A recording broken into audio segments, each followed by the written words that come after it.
action. I'm giving you the tools, right? I'm giving you the sandbox. I'm setting the table for you, but it's up to you to decide what you want to eat. Master Chief is human. He's not a machine. He's not a set of armor with a big weapon. He's a human with resilience and courage. You know, and I was so looking forward to this moment because for Master Chief, you know, the stoic soldier, the man of few words, all that. But there was this progression, you know, in terms of his emotional side, even through the first 3 games. But this was going to be the great leap. What happens when that soldier starts to discover his humanity? We had to create a situation that was going to knock him out of his comfort zone. The Master Chief has settled into this comfort zone of being the hero. You know, it's interesting. Early on, we talked about the hero's journey, and like, how do you have a hero's journey when he's already a hero? What are the sacrifices that you need to make in order to preserve something as precious as humanity? The journey is the important part. The growth is the important part. And so really, where does he still need to go as a human? That became the key to not just the story of Halo 4, but the entire trilogy.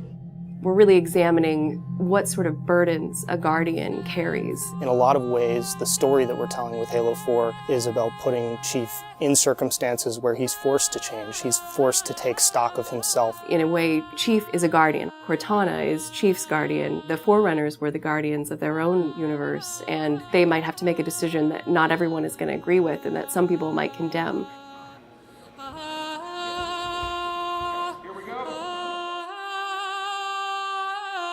It's almost like you're a little kid and you're just playing make-believe again. So you imagine everything. The table's here. The plinth for Cortana is here. There's a window here. Ready, go.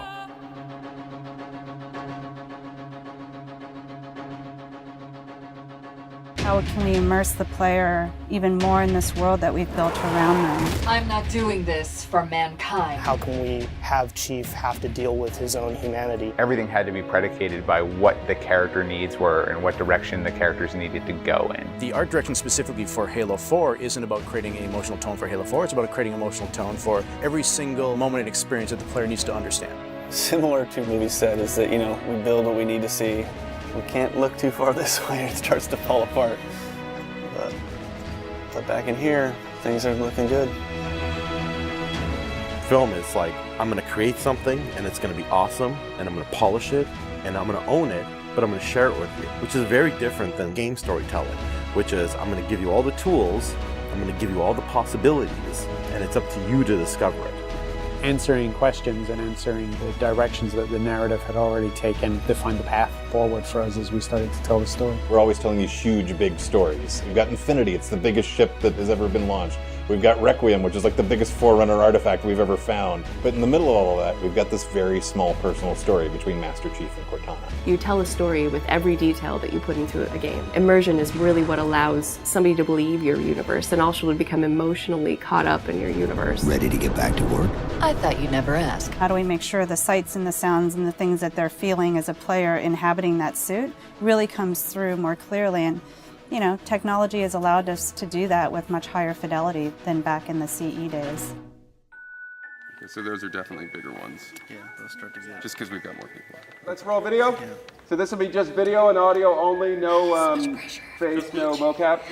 In that case, you won't mind if we return the favor. As we design these things, we put together the best plan. Until it actually touches an actor, it lacks humanity. Having the ability to work with the actors on stage, capturing their face, body, and voice at the same time, really gives us an opportunity to create an immersive experience for the actors. Working at Giant, we could have at least 8 actors in the same volume at the same time. So the objects that they're acting around and the people that they're acting with, against, through, and toward are there in the scene with them, and it makes a huge difference. We sent out a breakdown for the characters and how we wanted them to feel. We ended up getting 80 on 90 submissions back through our casting team. Casting for the Master Chief is tough. You need a performer that has a really raw physicality to him, and yet he has to, within the confines of this suit, be able to relate and relay emotion.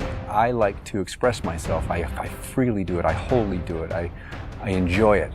And so pulling back on all of those instincts is what's required to play him. Imagine that translating to a 3D model with huge armor and making sure the personality of Chief's movement comes through that armor was really critical. And that really came down to Bruce's acting, his physical stature, and really his physicality as he went through all of the performance. You'll never see his face or hear his voice, but all of the other actors that are playing off of him have received so much from him in their performances, and I think that they would all agree with that. This is the low-res asset of Chief. We were afforded a little bit more budget since he's our hero. From the art process, storytelling is just about engaging the player. You don't have to answer any questions. You don't have to take them through a lot of loops of feeling. If the player is engaged, I think you've got the start. So Master Chief's a difficult one because he's a dude in a helmet. There's such a, particularly in science fiction, such a fantastic history of people being completely realized as people without having their face as a tool. For us, it's making him feel like a real person. We have a nude male sculpt, and then from there we sculpt it on physically a tech suit. And on top of this, guys, when we spend time just doing all the details and trying to add some of that functionality, even little bits here and there like Braille, and this just reads 117.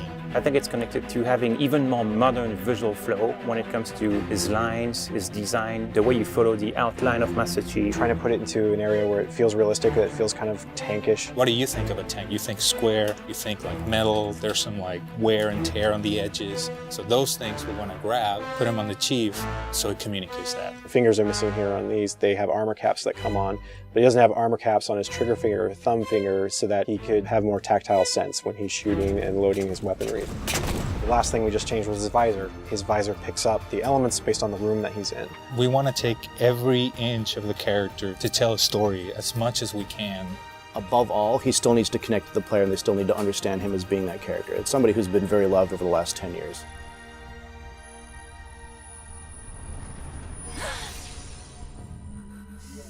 The irony here, right, is that we have a character who's not human at all in Cortana. I was put into service 8 years ago. She is the most human character that we have in the story. Right? She's struggling with her own mortality. AIs deteriorate after 7, Chief. That's something that everybody struggles with. That's the most, human it gets. If we can just get back to Earth and find Halsey, she can fix this.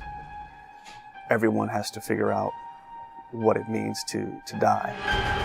She's strong, she's convicted. She herself is going through a really difficult time in understanding the things that are happening to her. We were looking for somebody who really could bring just fire and stuff that's required for some of those sequences. We needed to make sure we found someone that had some innocence to her, but also could be very strong at the same time. If you imagine that you could have 20 emotions at one time, she has that. I will not allow you to leave this planet!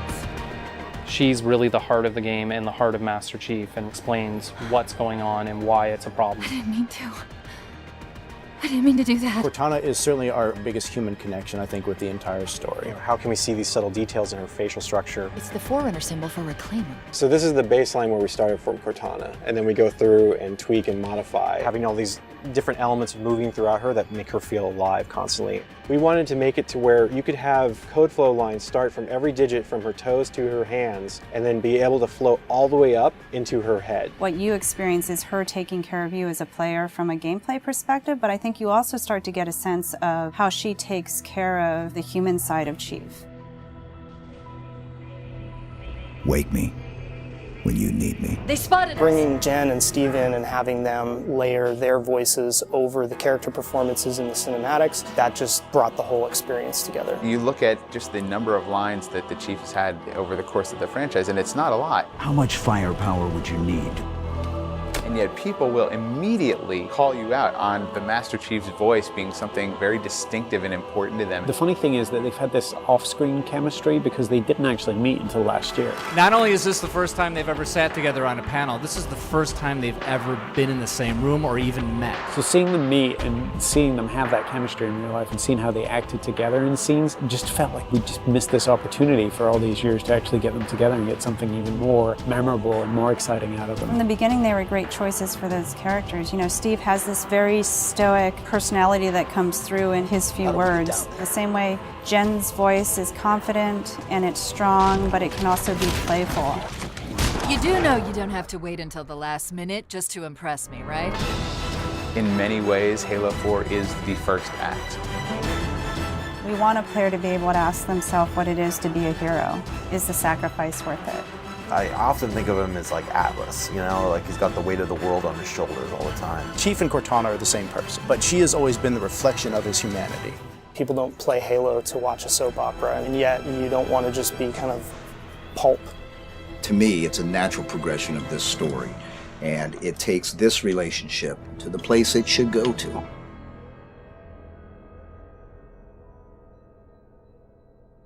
Don't make a girl a promise you can't keep.